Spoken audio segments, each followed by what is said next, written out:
So as we get started this morning, my name is Kelly Benedetto. I'm the Executive Director of the Danville Chamber of Commerce, and I wanted to tell you a little bit about the Hendricks County Public Policy Education Committee really quick, and where we started and where we're at.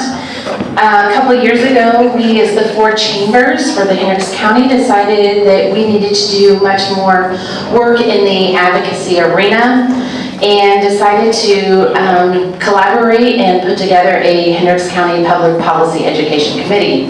This was, I'm going to give her lots of accolades today. Jean ranked with Duke Energy, really kind of was the mastermind and kind of getting us all really started and those kind of things. Introduced us to Carol Oslander, which if you are getting any of our newsletters, you're getting the Torchbearer the policy updates weekly. And we actually worked together and we came up with our guiding principles and things that we really want to make sure we are educating our members, our businesses, and our community on for topics that are important to us. Economic development, housing, childcare, those are all kind of things that we've hit on through the years. And we actually have had 4 annual learning series. So this is actually part of one of the learning series opportunities that we're offering this year. So we actually have a couple sponsors that have been tried and true with us that we are extremely grateful for. The first one is Duke Energy, and the next was in Hendricks County Community Foundation. So first I'd like to offer the mic to Jean. She'd like to say hello and a few minutes. Good morning. Thanks so much for coming out. This is a really great group. We have a fantastic speaker. The senator and his staff and I were together yesterday. I know a little bit about what he's going to talk about, and it's really all very good. Hendricks County is growing. We are really lucky to be in this community. Speaking on behalf of Duke Energy, our opportunities to directly see the economic growth within the county is pretty significant. I am really pleased that I can be part of an organization that lets me be a part of this as well, because as I've said over and over again, the success of our community is the success for Duke Energy. So if our customers are strong, if our businesses are strong, Duke Energy is strong. So I'm really proud to be a part of this. I'm really proud of Hendricks County, and I appreciate the senator being here. Now it's my honor to introduce William Road-Hamill. William, if you don't know, which I'm sure you do, is the president and CEO of the Hendricks County Community Foundation.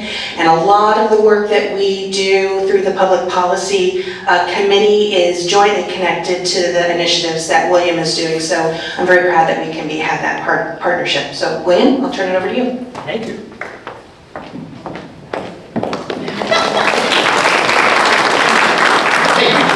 And thanks all of you for being here. Thanks to the chambers for their support of this event and the Public Policy Series. I am William Road-Hamill, President and CEO of the Hendricks County Community Foundation.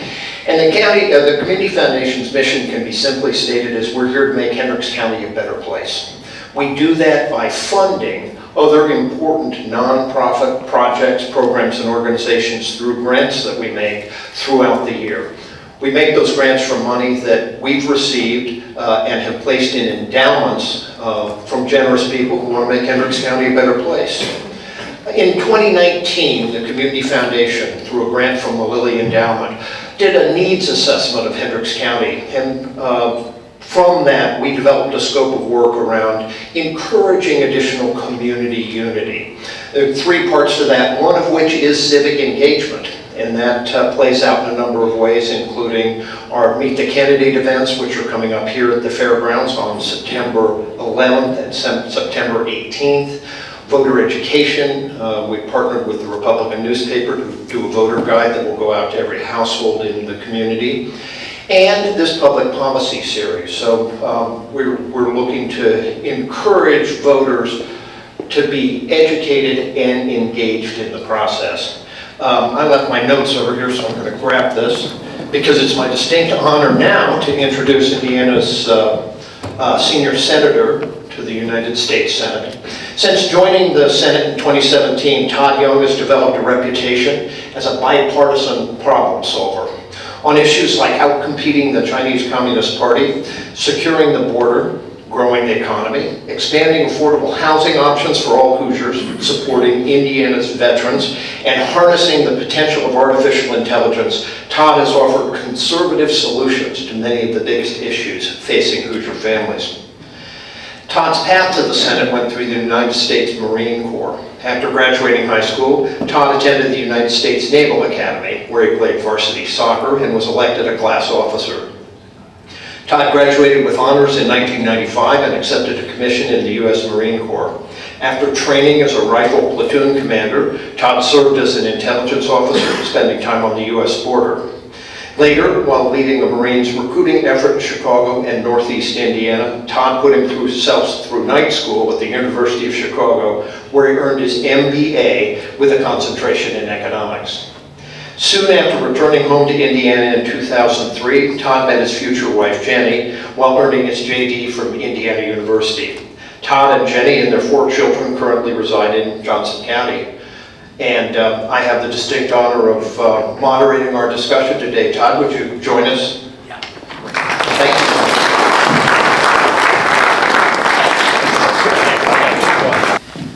you. Well, thank you, William. Great to be with you. Absolutely. Thank you so much for joining us today. We're honored to have you here in Hendricks County. So let me start with a more national perspective. We're overwhelmed of the news of a divisive Washington atmosphere. Tell us how Congress is working together, and especially how you view passing bipartisan bills. What does it take to bring a bill across the finish line? Well, thanks for starting there. And I'm glad you started there because, listen, our nation is divided on so many fronts. It's fractured. We're dealing with some really challenging issues. It's globalization. It's changed our economy. We fight culture wars, and many of these things, understandably, lead to strong feelings and strong debates, and can be divisive. But the job of a leader is especially in a pluralistic country like this, a vast and very diverse democracy, is to try and provide some hope. To try and cast a vision that creates some optimism and to provide solutions. And as a legislator, that means actually working with others on legislative solutions to some of our nation's most pressing challenges, not just ones that are staring us in the face, like housing affordability, but some longer-term challenges as well, like the rise of communist China. And so forth. So I've tried to do that. We've had some measure of success. I think, among the things that have worked for me is being careful about the things I say in public. None of us is perfect, but if you develop a reputation among colleagues, every time you spout off, you're saying provocative things, you're upsetting half of the United States Senate, which these days, because of the composition of our country, is going to be members of the other party and people who see the world a little differently than you do. If you develop that sort of reputation, it takes root. It inhibits your ability to work across party lines to get 60 votes, which is typically required to solve problems. If you don't take that approach, then you'll find yourself communicating, delivering sometimes entertaining and provocative speeches on the floor of the United States Senate and through the airwaves. And there's a role for that, but you're missing most of the job in my view. So when it came time to solve what I regard as a pretty sticky wicket, pretty challenging issue of making our semiconductor supply chains more resilient through the CHIPS and Science Act, and ensuring that our warfighters aren't dependent on microprocessors, these chips that go into radar systems and nuclear missiles and drones and all the things required to defend our values and our way of life. Very important issue. We were able to come up with principled compromises on some of the finer details and develop a bipartisan coalition at a time when most of America doubted Congress could still do big and new things that were necessary. Not the annual national defense bills, which are important, not the annual funding of government, which has to happen, as much as we might lament that, but new things to deal with new challenges. And so I do think that your approach to this job and your tone matters, and also focusing on the work, on the details.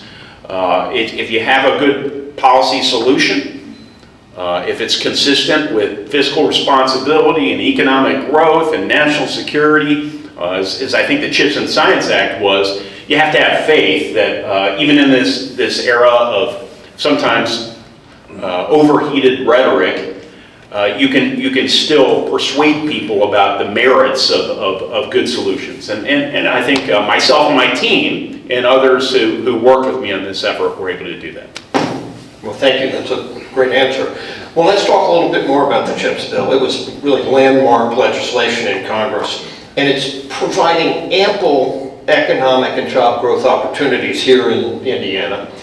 Tell us more about the act and how it's going to impact the region, our state, and the country, and also how can Congress help build the workforce needed for these high-tech jobs? Yeah, that's key. So I sort of alluded to the value proposition. The value proposition was to enhance our economic security or supply chain resiliency. What does all that mean? Is that, what are those DC talking points? No, economic security is a real thing. Remember the pandemic when you try and go to, a Walmart and buy a toaster or a consumer appliance and they were out? Well, they weren't just out because people were buying more. They were out because there weren't enough chips to go into these things. Go buy an automobile. Well, we had auto assembly plants in this state idling multiple times because there weren't enough chips to build these computers on wheels that we call automobiles. And so throughout our economy, these chips, they enable modern life and modern economic growth, and so we don't need to make them all here. We don't need to make every component here, but we needed to identify those mini nodes in the supply chain that were too vulnerable to either being disrupted by a geopolitical rival like China, or interrupted by a natural disaster in the future, an earthquake, another pandemic, anything like that. And so the CHIPS and Science Act proposed that we address that challenge. The other challenge was the one I mentioned earlier, national security. If you have the Chinese participating in all it takes is one little step in this value chain, and there are hundreds of steps, and they tamper with one of these microprocessors when we really need that microprocessor to function. It's not too good if you got the Chinese who have some measure of control over that. So for our warfighters' purpose, we had to make sure that we had secure, trusted, and resilient microprocessors for them. So how can Indiana maximally take advantage of this? Well, Indiana is a manufacturing-intensive state. I love bragging about the fact that Indiana remains the most manufacturing-intensive state in the country on a per-person basis.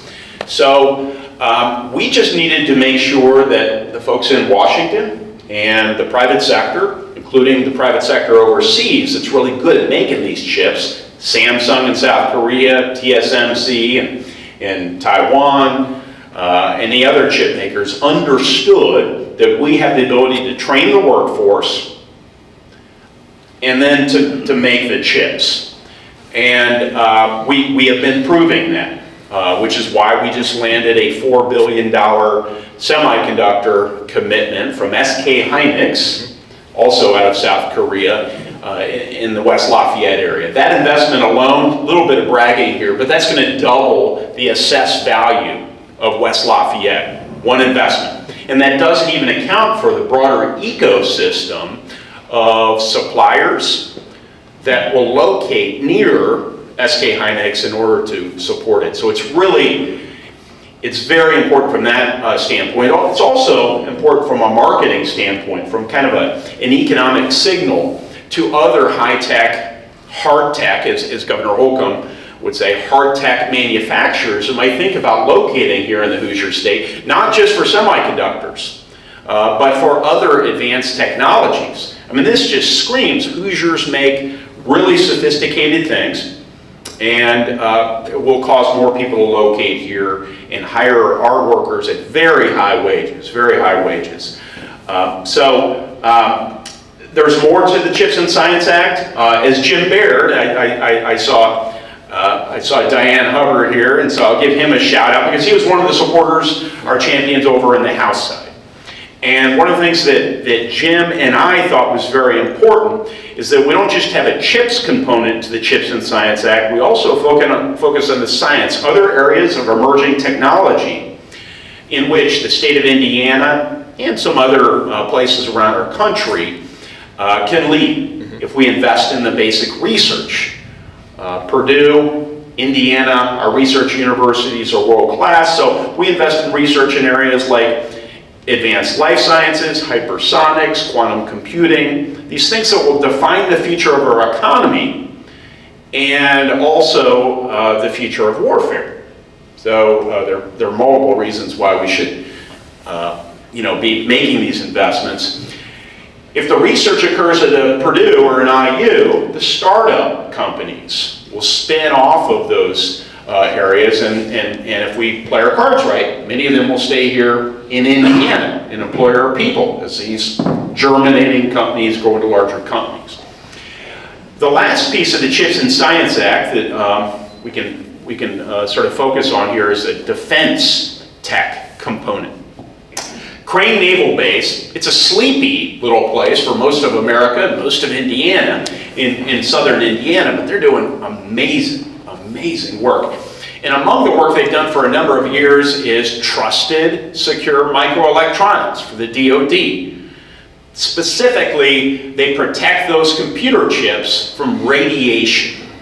Why is that important? Well, there's a lot of radiation in space. Think satellites, think missiles, think space economy, which is really growing as we continue to advance into the 21st century. So semiconductor manufacturers are increasingly looking at locating outside of NSWC Crane. And NSWC Crane has been designated a center of excellence by DoD, which comes with money, to continue to advance their expertise in this critical tech area.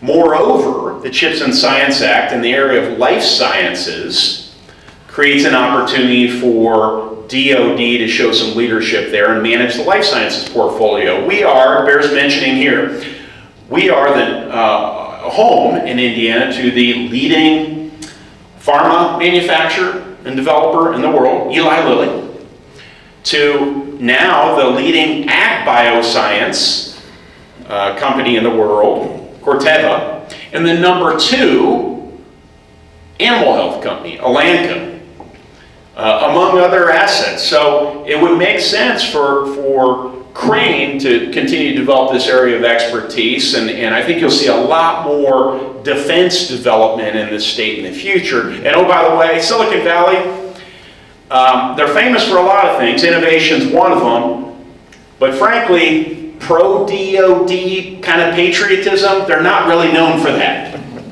We are. We want to innovate for the Pentagon, and that's really appealing for them as we look to the future. So, sort of a long-winded explanation, but there are multiple value propositions for that legislation. I just kind of wanted to unpack it before we dive into other questions. Well, thank you. Let's stay on tech for a minute. You had a bill pass on artificial intelligence through a Senate committee just this week, is that right? Yes, sir. This new technology is intriguing, but also potentially kind of scary. Tell us more about your bill and your work in the AI space. Well, it's potentially, let me just go ahead and hit the potentially scary part, because a lot of the potential scary stuff gets reported, and there are some potentially scary risks associated with artificial intelligence. One of which is, that you've got some wingnut, but they're a smart wingnut, and they got a synthesizer of life sciences materials in their garage, and it doesn't cost much to buy one. They got one on their workbench, and they got access to the latest, greatest AI technology, and they say, I want to make a new superbug in my synthesizer. I just need to know the right recipe, so that when I go down to Ace Hardware, I'll know what to mix up and in what quantities and how to do it. Kind of creepy, right? That's conceivable in the not too distant future. So there are ways to regulate against a risk like that, but you want to protect against that sort of thing. But the upsides are like potentially amazing in the fairly near term. Imagine if we could cure cancer or Alzheimer's or other debilitating diseases within the next decade. Imagine if we could solve the problem of traffic by using these decision-making programs called AI, combined with smart vehicle technology and smart infrastructure technology, solve traffic problems. Imagine if you could get every child on the face of the earth, regardless of circumstances or location, their own personalized tutor. This stuff is not outside of reach. Now, our job in government is to make sure that all that amazing innovation can continue, but also that we come up with a properly scoped regulatory atmosphere to avoid those sorts of risks, so that when something does happen, there's not an overreaction and we constrain the innovation. Because I'll tell you this, if you look at Ukraine, even in Gaza, but it's most dramatic, I think, in Ukraine, where you see the innovation occurring in warfare. Swarming techniques are being used with drones for this Ukrainian group of patriots to take on the big Russian military, and they're holding their own. And so China is watching what's playing out there. The United States is studying what's happening, and the future of warfare is going to be in part through harnessing this power of AI technology, its networking, its decision-making ability, the ability to autonomously empower machines to do a lot of things that make a lot of decisions and that were controlled by humans previously. So we can't overly constrain innovation. Instead, we need the proper regulatory atmosphere. My legislation would create a mechanism to do that through an existing small entity in the White House. And then there's this related challenge that we're focused on, another piece of legislation that made it through the committee, and I hope passes before year's end. There aren't enough computer chips, you've heard about this challenge, aren't enough GPUs or those NVIDIA chips, because it takes a lot of data and a lot of processing power to train these AI algorithms. So do we want Google and Microsoft and a handful of companies to have complete control over all the chips just through regular market forces that will be required to create AI? Or do we also recognize that there's some problems to be solved that benefit all of us, but don't pay a handsome return? National security problems would be probably the most obvious example. Well, of course, we want some of these other problems to be solved too, and they're going to be solved by government researchers and by academics. And so the other legislation is to give a portion of these chips to the researchers who work in for the common good, and that's been broadly supported as well.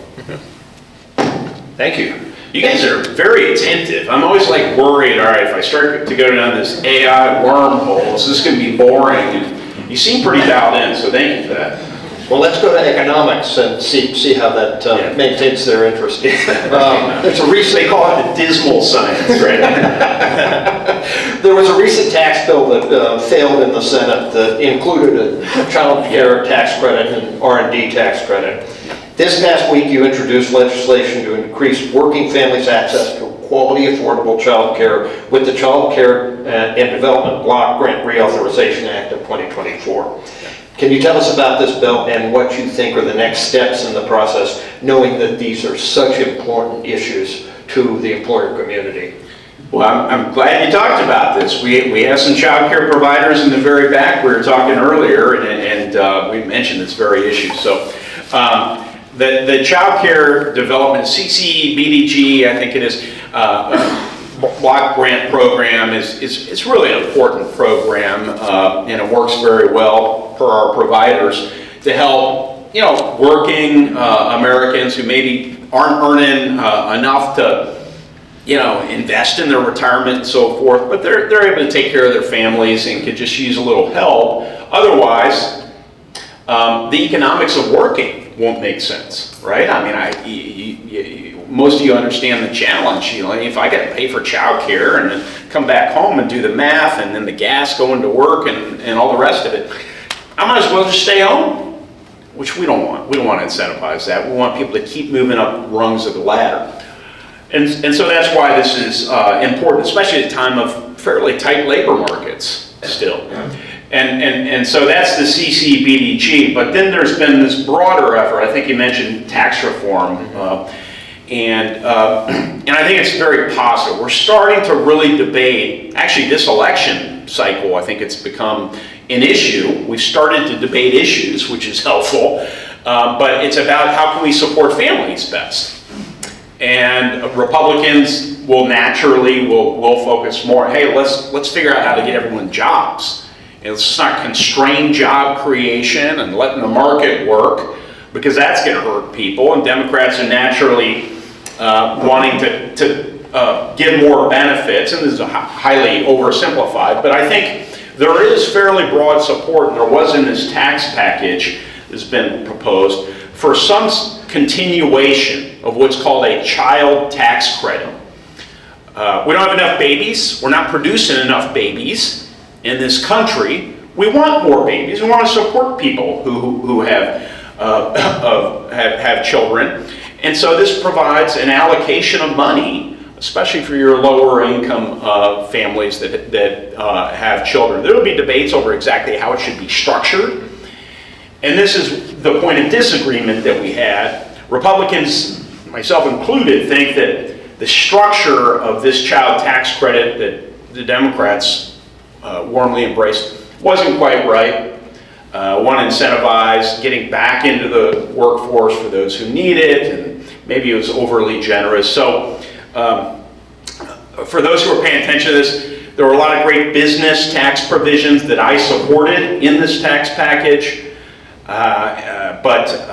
and would have otherwise voted for. Chuck Schumer, he didn't bring this package to the floor of the U.S. Senate, sat on it for a few months, and why did he do so? I can only speculate that it looked a whole lot like politics, that he brought it to the floor of the Senate last week, when many of my Republican colleagues were blindsided by bringing it to the floor, when he didn't have the votes to pass it, and hadn't worked for the votes. Looked like he was just trying to get people on record, which is not really constructive. So in the end, most of us didn't go along with it. But I'm hopeful we can pick up this conversation next year, and I'll say to especially all the business people, but all of you, we care about the tax code. It's boring, but we care about it.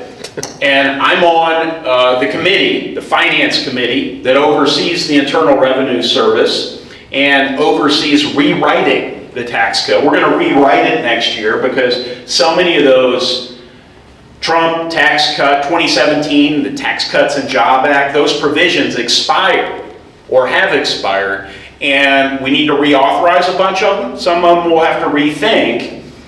And it's unclear what that rewrite's going to look like until after the election. Who's in control of different, levers of power?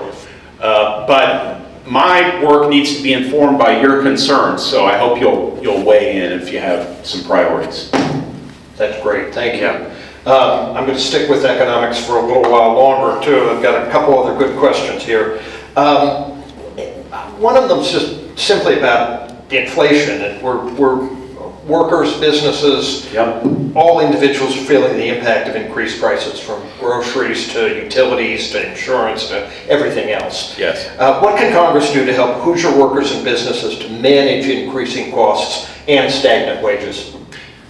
There's a lot we can do, and I will try and keep this a little tighter, but definitionally, what is inflation? Inflation is really a rate. And so you can see a lot of Americans talking past one another, sometimes politicians intentionally talking past one another. So has inflation abated? Yes, a lot in recent months. It has if you take a kind of a definition that most Americans don't even think of, a wonkish definition. Yeah, the rate of price increases has definitely dissipated. But prices, this is how most Americans think about it, prices are a lot higher now than they were a few years ago. And that's a problem. That's a problem. And our wages haven't kept up. So what's been the root of this problem? Let's first diagnose it so that we can help solve it or prevent it from happening again in the future. Well, there's been some lingering effects of supply chain challenges. Chips and Science Act. We've got to deal with supply chain bottlenecks. But I think most of that is now being, overemphasized. And when the President Biden came into office, there were a half dozen Republicans, I was among them, who wrote a letter to President Biden. And he said, you campaigned on unity, which we forget. He actually did. And it was a point of emphasis during his inaugural address. He soon thereafter forgot about it, and he was prepared to pass an American Recovery Act immediately upon coming in. Very big spending bill to stimulate the economy and rescue America. Well, we didn't need to be rescued. Just weeks prior, a bill had been passed, and the economy was poised, based on government estimates, to grow 6 to 7%. Red hot. And so we Republicans could tell that he was resolved to spend a lot of money so that he could claim, when the economy predictably came out of its recession induced by the pandemic, he could claim there was his spending bill that enabled him to rescue the economy. We knew we weren't going to be able to persuade him to zero. So we said, listen, we can save the taxpayers about two-thirds of what you had proposed, because we've looked at each of your line items and we've come up with more cost-effective ways to get this done. And he visited, we had a nice meeting, and one of the things I told him, and in his presence were his political advisors and his chief economist, Brian Deese, I said, if you spend all this money, you're going to have inflation. So that's a primary cause of inflation. The reason I go through all that is, we can stop spending money on non-productive activities, and that's the best way to avoid this. But I'll rat-tat-tat some other things we can do as well. We can deregulate, something that President Trump and his administration really emphasized. Came in and said, we're going to eliminate 2 major regulations for each new major regulation. People have been predicting that out of think tanks for years. I think he got 5 or 6 major regulations eliminated for every new one. That's amazing. Those are hidden taxes. You can keep taxes low. That's another thing. It becomes harder to do when you and your party, this is both parties, say we're not going to reform the largest programs of government. We're taking off the table. Medicare, Medicaid, Social Security, you add in interest on the debt, there's 3/4 of your federal budget. Those are the ones that are really growing, But that's nonetheless, keep taxes low. Then your effective prices, are of course low. Another thing you can do is keep tariffs low. Not everyone agrees that that's a priority because you want more manufacturing jobs, I understand. But nonetheless, if you want to control prices, this is how you do it. Another thing you can do, if you want your labor costs, just as a matter of basic economics, lower, you do legal immigration reform in conjunction with securing the border. But if your position is to decrease the number of workers, of course wages will rise, but prices will too. So this is basic economics, and we just need to level set the American people about what levers can be manipulated to get prices lower. Yeah. Well, you raised an interesting point, which goes to the next question as well. And I'm going to touch on the national debt too, which is, of course, over $35 trillion right now. And our annual budget deficit's over $2 trillion. Yes. So you mentioned that there are four components of the federal budget: Social Security, Medicare, national defense, and interest on the debt, that account for 3/4, 75% of annual federal spending. So with all other federal spending only accounting for 25% annually, how can our debt be brought under control without additional revenue? And how do we balance additional tax cuts to corporations and individuals without increasing the national debt or endangering Social Security or Medicare benefits that hardworking Americans have contributed to and rely on for their retirement? Yeah, so this is where you start to enter the territory. When I enter politics, I hear, people don't ever, whatever you do, don't lie to them. That's the biggest sin a politician can do, is to break the trust of the people. Don't lie to them. That's not true. The worst sin you can have as a politician is failing to lie to people about something that they don't want to hear. But nonetheless, I'm gonna give it to them straight, because I respect you. All right? And you seem open to hard truths. Medicare, Medicaid, Social Security, plus interest on the debt, that's 3/4. So that leaves a quarter left for our annual spending. This is spending for national security, half of that, so that's 1/8 by my Naval Academy math, 1/8 of our federal budget, at a time of great threats around the world. I mean, we need to spend more to keep the American people safe and secure. So you got that. What's the other? What's the other 1/8? Well, that's like, as some characterize it, much of it's investing in the future. It's higher ed. It's infrastructure. It's science, the stuff that grows our economy in the future. And people are like, what are you doing up there? We've actually cut that non-defense 1/8 almost every year through annual appropriations, despite often having bipartisan government since I've been there. Not every year. We've looked for waste, fraud, and abuse. There's always tons, but as a portion of the overall budget.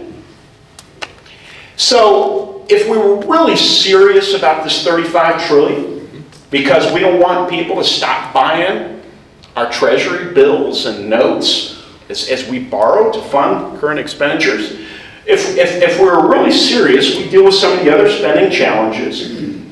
And we figure out, and this is where it becomes a little less of a dismal science, how do we grow our economy faster too, right? So that we can all benefit from that. I've offered specific solutions for Social Security, Medicare, and Medicaid. I would note, for our strongest, most rock-ribbed, conservative advocates on various things, rarely are they specific at all. They don't want to, you don't see them co-sponsoring specific solutions to these fiscal imbalances, usually. They lament the state of the world and give you no hope. No, the plans can be developed. You just got to sell the plans. And you got to stand by them, which is unpopular because these are hard truths. And not everyone's coming to chamber meetings to hear the details, so it can be misunderstood or misrepresented. So that's number one. I am hopeful that automation in, say, artificial intelligence, we can innovate, as Americans often do, our way out of some of these challenges, but not all of them. How do you grow the economy more? I mean, that's economics. We grow the economy more by modest taxes, by robust trade. I think we actually need to be doing more trade on that front. Just ask our farmers. We grow the economy more by making sure our K through 12 system is good. It's not mainly a federal function, but that makes our workers more productive. On and on. That's how we grow our economy more. And then, so, as we head into tax reform, I just kind of finish with this.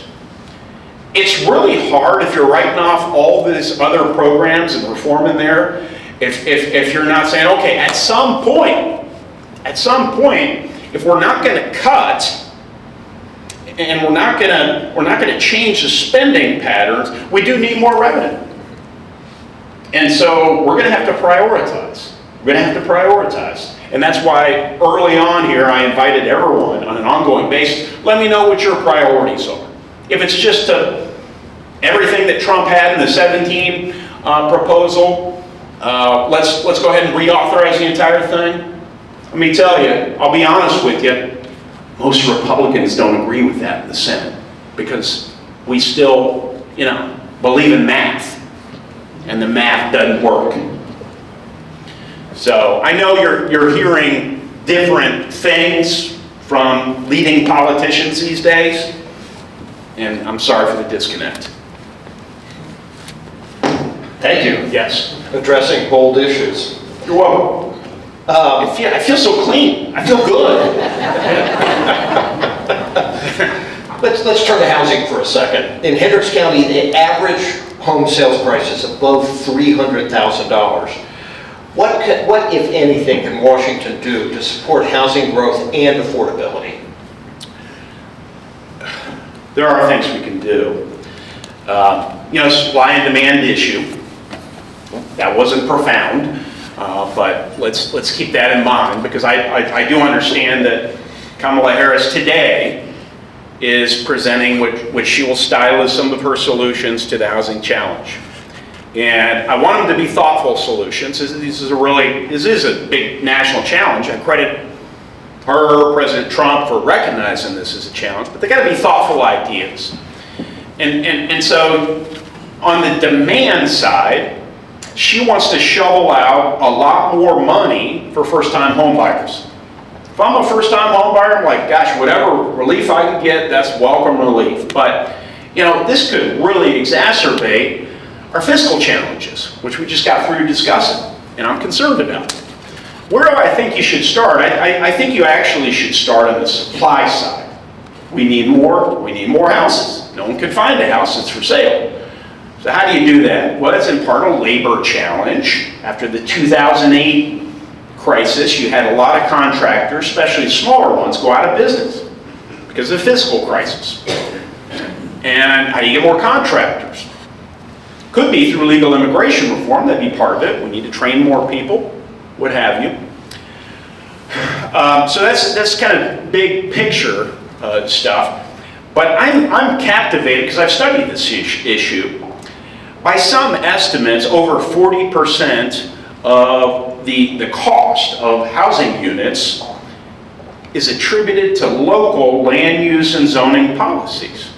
And yet the challenge is, I care a lot about this, I see the big picture, it's not really a federal issue, and I still believe in federalism, but can we incentivize the localities to have more enlightened policies when the vast majority of your public federal level financing for low-income housing tax credits and Section 8 housing, whatever, they go to New York, they go to California, Hawaii, to states and localities that have very restrictive land use policies. So most of the money is going there on a per capita basis. So how do we, so I gotta fight for Hoosiers. So the solution I've come up with, and it's broadly supported, which leads to another issue. If it's broadly supported, why isn't it law yet? That's another issue. But it is to require every municipality in the country to report across about 12 to 15 areas that historically have been the biggest cost drivers for local land use policy. And many of them, incidentally, have also violated civil rights. And so if you report across those areas, you get your community development block grant money, which every municipality wants. And the theory of the case is you're not just going to have developers and, you know, your handful of engaged citizens showing up. It'd be really easy for, which not every local politician will like, for everyone to see what they're doing and having to rethink these policies on an ongoing basis. And it will, no doubt, it will lead to a lot more enlightened policies that lead to a lot more building. Cato Institute likes it. That's a libertarian think tank. Progressive, you know, bipartisan policy group likes it. Probably, you know, center to center left. So I got a big coalition. I got Brian Schatz, he's from Hawaii, who agrees with this. It's called the Yes in My Backyard Act. And I think that's the most important solution for this challenge. And I think we can get it done maybe before year's end. But, so that's that. Thank you. Yes.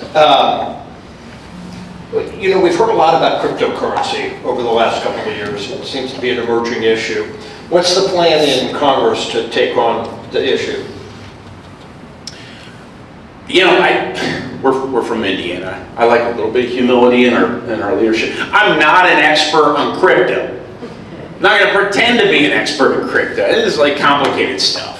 But I kind of know what it is, and I know you've got this blockchain technology. It's like distributed ledgers that helps you know, fake trace where the currencies go and create great security and transactions and privacy.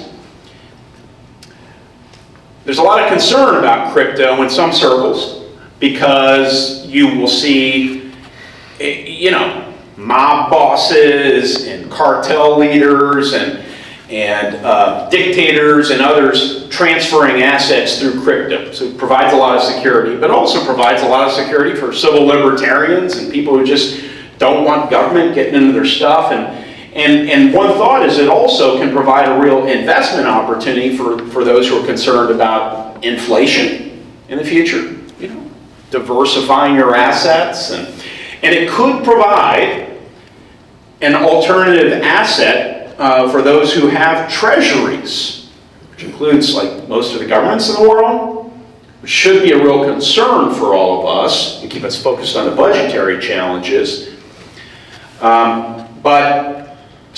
Those are some of the policies swirling around this. The House recently produced, there's almost no regulation around crypto, okay? So the House produced a bill to create a regulatory environment around this, and it was the Financial Services Committee. I'm not on, in the Senate, it's the Banking Committee that oversees this. I'm not on the Banking Committee. But I can tell you generally what that did. It gave oversight over crypto assets. The SEC for those that were tied to investment contracts would be the regulator, and then the Commodity Futures Trading Commission would be the regulator for all the rest of it, just for those who are for treating this like a commodity. But why don't I just stop there until I stumble over myself and say something wrong, and I haven't yet, but we'll just kind of stop there. Sounds good. All right, thank you. A couple of quick hits and then I'm going to wrap up. Apologies to all the crypto traders out here, all right? A couple of quick hits and then I'm going to wrap up with a dangerous question. Yes, sir. So cable news and a lot of the buzz we hear always is reporting what's wrong with Washington. Yeah. What's working right? Yeah, I'll tell you what's working right. We still have, they're not always the ones that you will hear about or see on a regular basis on some of the news channels, but you still got a handful of people who are doing the work, who are trying to, you know, on an ongoing basis, identify the real pressing challenges facing our country. You know, we're working together within their own parties and where necessary across party lines to get things done. And I know that's just simple, maybe even simplistic, but it bears, you know, remembering at a time when what we're seeing is the horse race play out in front of us. You know, heated arguments, misrepresentation of one's opponents, and so forth. We still have that spirit of solving problems that I think is really necessary to good governance in our country. And that encourages me And I also think, I'll tell you, from my vantage point, as I travel around this state, I get to visit with all kinds of people, young people, entrepreneurs, people who work and get dirt under their fingernail. I mean, it's awesome. I love it. And I'm inspired by the creativity, the work ethic, the patriotism, the solution orientation of everyone. I'll tell you, young people in particular. This next generation, they're idealistic, they're not driven just by financial considerations. They want to be part of something big. They know our nation has some looming challenges. They want to be part of solving them. So I've got a growth mindset as I think about the future of this country. That's great. That's great. What are your plans for the rest of the August recess? Well, I got 4 kids. The oldest one's heading off to college in a few days, so I'm going to be sure to make sure she gets all settled in. But mostly, I'm just traveling around the state. Just got back from this week. It's been South Bend and Fort Wayne. And today I'm headed over to the fairgrounds after this. Going to visit with a bunch of ag biotech folks, talk with them, and get what I understand is the treat of the year, which is those lemon shake-ups pickled. It's a pickled lemonade. I know. I mean, like that was my reaction to it, but I got to try it. So, and I'll see the world's largest hog while I'm at it. Why not? Because that's what we do. You've got to see the world's largest hog. Yeah, that's right. No question. Have you got a book recommendation for us? I've got a couple. Let me just, I just read, it's a short but really thoughtful book by Anne Applebaum. For those who like foreign policy, it's really readable too. It's called Autocracy Incorporated. And it's about how you got cooperation between China, Russia, Iran, Burma, Venezuela, and all these autocrats around the world. And what unifies them, it's not like the Cold War, where you had 2 blocks and it was mostly ideology that unified them. This is just sheer power. It's the Game of Thrones. And there's mutual support across autocracies for the autocrats and their close allies to stay in power. It's what it comes down to.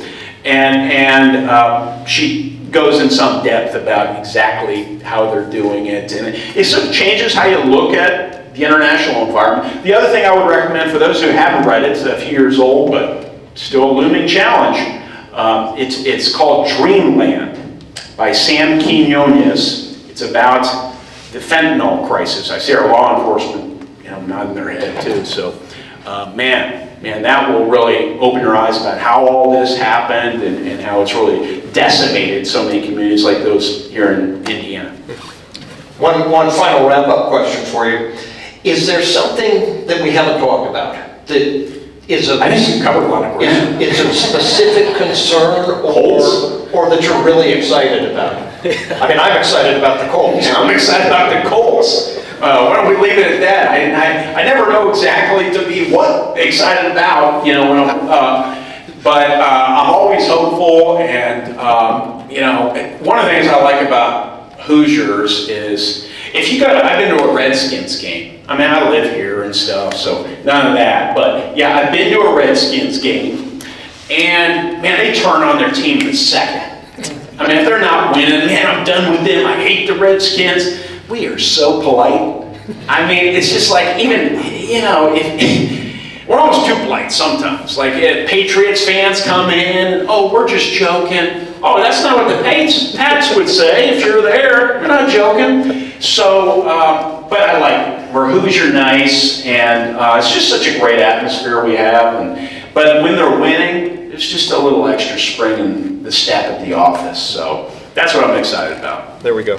Yeah. There we go. Well, Senator Young, thank you so much for visiting with us in Hendricks County today, and we're very appreciative. Thank you. Yeah. Thanks, William. Thanks a lot. Thanks, everyone. Thanks for being here.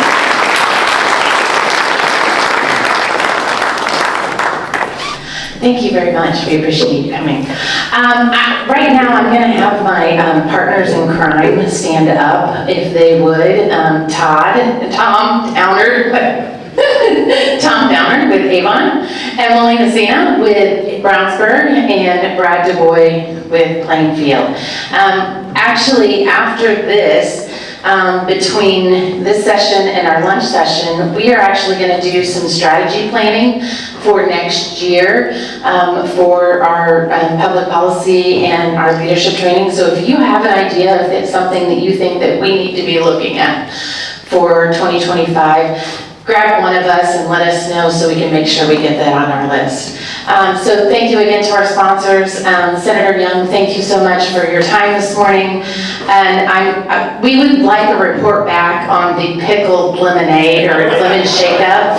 I love pickles, but I don't know that that sounds very good to me. So, all right, with that, hopefully we'll see, I think several of you are coming back this afternoon for this afternoon session. If not, we hope you have an excellent day, and thank you all for coming.